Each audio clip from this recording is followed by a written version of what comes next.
In the heart of Topkapi Palace, behind golden gates and silk-draped corridors, lay a world hidden from the eyes of ordinary men, a world of beauty, ambition, and danger. This was the Imperial Harem, where the Sultan's wives and concubines lived in splendor, but also in constant struggle. For within these jeweled walls, alliances were forged, whispers carried power, and even the most delicate of hands could wield the deadliest influence. But to truly understand the harem, we must begin with its most powerful figure, the Valide Sultan, the Queen Mother. No one in the harem held more power than the Valide Sultan, the mother of the reigning sultan.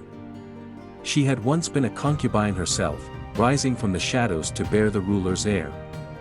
Now, she controlled the harem's vast network of women, eunuchs, and servants. The Valide Sultan decided who would share the sultan's bed, who would rise in status, and who would fade into obscurity. She could make or break a woman's fate with a single glance. If a concubine wished to survive in the harem, she had to gain the Queen Mother's favor, or risk being cast aside, exiled to a lonely life in the old palace, but power in the harem was never secure. If the sultan died, his mother lost everything. Her life depended on which son ascended the throne, for only the mother of the new ruler would remain Queen Mother. And so, the harem became a battlefield where mothers fought for their sons, whispering into the sultan's ear and plotting in the shadows. The sultan's harem was not merely a place of pleasure, it was a school of politics, intrigue, and survival. The women inside it were not merely passive beauties, but intelligent and ambitious, women from all corners of the empire, Persian princesses, Venetian noblewomen, Circassian beauties, and Balkan maidens, were brought to the harem, chosen for their intelligence, charm, and wit as much as for their beauty. They were trained in poetry, music, dance, and the art of conversation, but make no mistake, behind their perfumed elegance, these women were rivals, not sisters. The highest-ranked concubine was the Hasiki Sultan, the sultan's favorite and often the mother of his firstborn son. If she bore a prince, her power grew. If her son became sultan, she could rule the harem as Valide Sultan. But jealousy and ambition burned bright in the harem, and rivals lurked in every corner, waiting for their chance to steal the sultan's favor. Poisonings, secret alliances, and betrayals were common. A cup of sherbet could be sweet or deadly, for in the harem, it was rumored that the slightest misstep could lead to being quietly strangled with a silken cord by the eunuchs.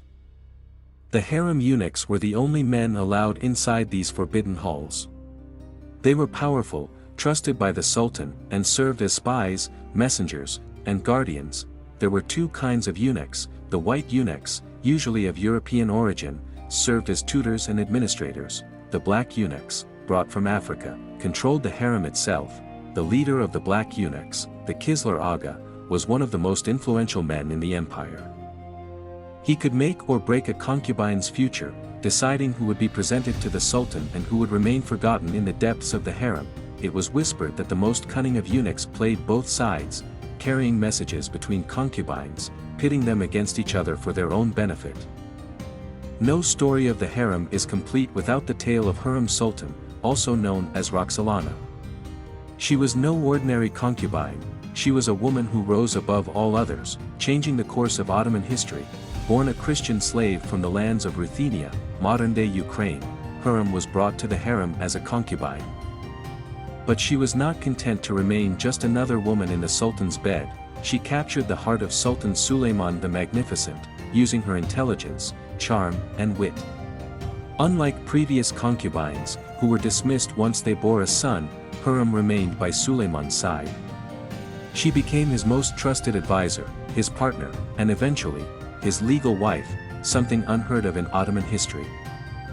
The other concubines were furious. The Valide Sultan despised her. The Grand Viziers saw her as a threat to tradition. But Hürrem was unstoppable. Through careful strategy, she eliminated her rivals one by one. She orchestrated the downfall of Ibrahim Pasha, the powerful Grand Vizier, and secured the throne for her son. She built mosques, charitable foundations, and schools, becoming one of the most influential women in Ottoman history.